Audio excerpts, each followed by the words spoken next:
Chinese Starlink helps China become a space superpower. The space race is on. Let's talk about it.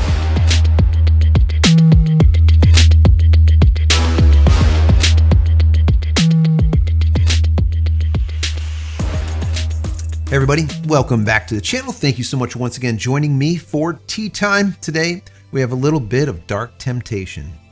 So good, so good. I hope you're joining me with your cup of tea, maybe a cup of coffee, hanging out, talking tech, talking photo, talking video. Today is a technology day. We're gonna be talking a little bit about China. China. And their version of SpaceX Starlink. I talked to you guys about this many times in the past over the last 230 some videos that I have on Starlink alone. When you're done watching this, if you want to see more on Starlink, helpful how-tos, tips, tricks, what to do, what not to do, what to buy, what not to buy, and the why behind all of it, I put together a playlist. I'll put a link right over here. Go check that out when you're done watching this video. Anyways, it was very interesting. I was reading an article about this. I want to read some of it to you and then have some discussion about what is going on. We've been talking about what has been happening in China in comparison to here when it comes to this space race that's going on.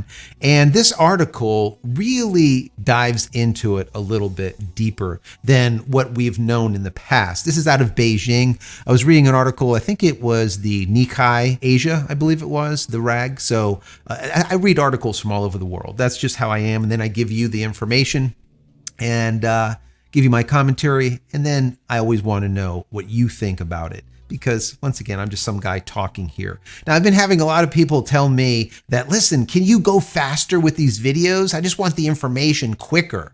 And then other people are like, no, I really want it slower. I like to hear it because this is a vlog. And that is the case. This is a vlog. I'm not a CNN reporter, right? This is a vlog. We're hanging out, having a discussion together. So the people that are having a problem with the speed in which I put these videos together, or the speed that I'm going, you could consider doing a couple of things. Number one, you can play these videos at 1.25, 1.5, or 2.0. I might sound like a chipmunk, but you'll get the information at a much quicker rate. Or you can always consult a doctor, grab some Adderall, bring you down a little bit. You'll feel better and you'll be able to relax, have a cup of tea with me, and maybe listen to all of my nonsense.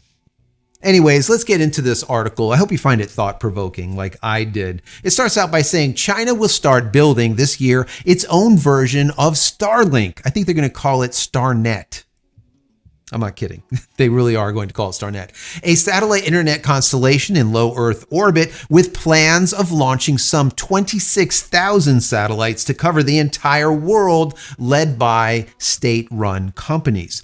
That has changed. It says 26,000 satellites. We've talked about this in the past, and I said it was going to be right around 13,500 to 13,000, right around there.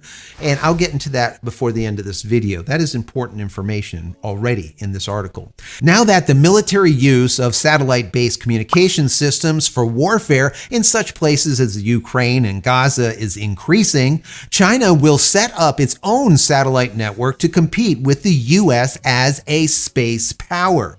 The construction of the launch site for China's Starlink is underway in the southern province of Hainan.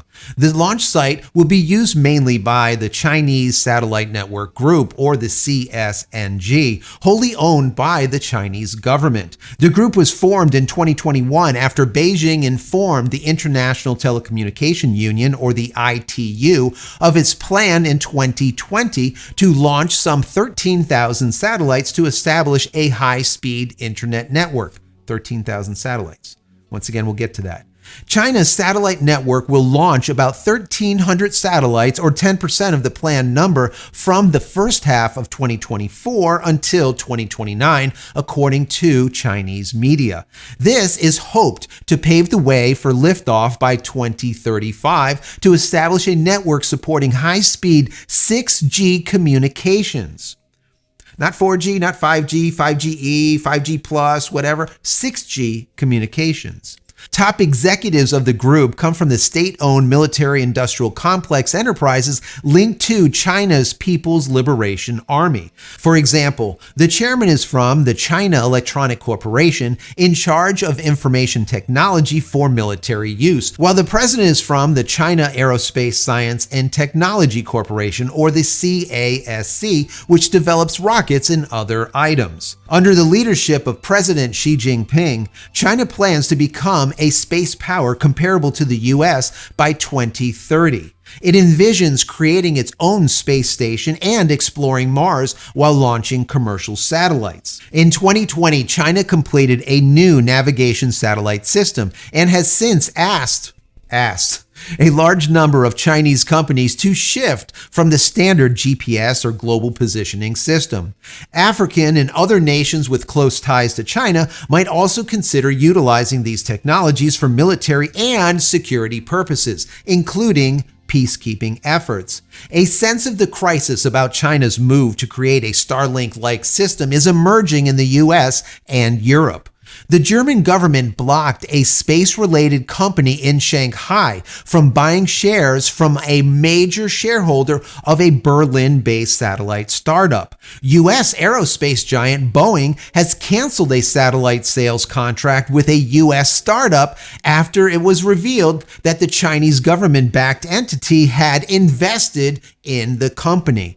It's very interesting, right? I've always said, how exactly does China get the specs, the plans, the schematics to make these lookalikes, to make these copies? I'm like, you can't just look at a phone and now build it. All right, you just get the exterior to it. You need to see the interior. You need to know what is in it. What is the programming inside it? You need to be able to reverse engineer it. And I'm always like, is this like some type of espionage or what is going on? Well, this is very interesting. What seems to be happening here is they make these startups or these shell companies to now get involved in an industry and get all of the information or get hard copies of whatever it is, send it to the CCP for reverse engineering, and then they just make it. That's what it looks like to me. I don't know. What do you guys think? Anyways, it finalizes with, meanwhile, a space company partly owned by Shanghai's municipal government has a plan to put 12,000 satellites into low Earth orbit, 600 of them by the end of 2025. Bingo, guys. There's the 26,000 or close to 26,000 satellites.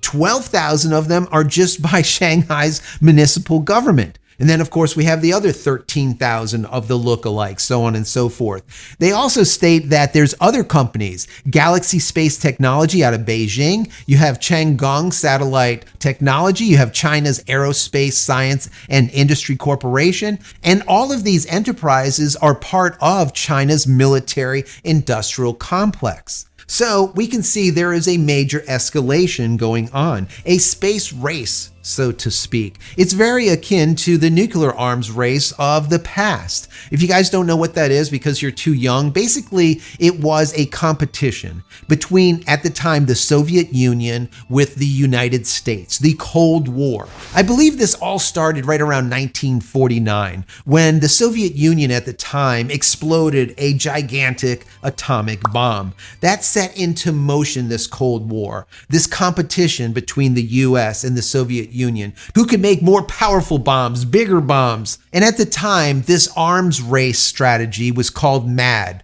Mutual Assured Destruction. What does that mean? That basically says that if the two parties, the two countries, make enough massive weapons that could destroy both countries, then no one will launch a nuclear bomb and there will be no war at all. That was the whole idea of MAD. And is very, very akin to what we saw with war games. Remember with Matthew Broderick and that whole Whopper computer? The Whopper spends all its time thinking about World War III. 24 hours a day, 365 days a year, it plays an endless series of war games. Now you would look at the Whopper computer and say it's AI because people are just ignorant.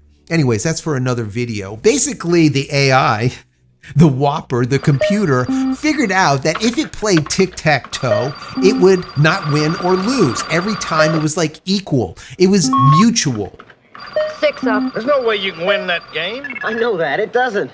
It hasn't learned. Is there any way to make it play itself?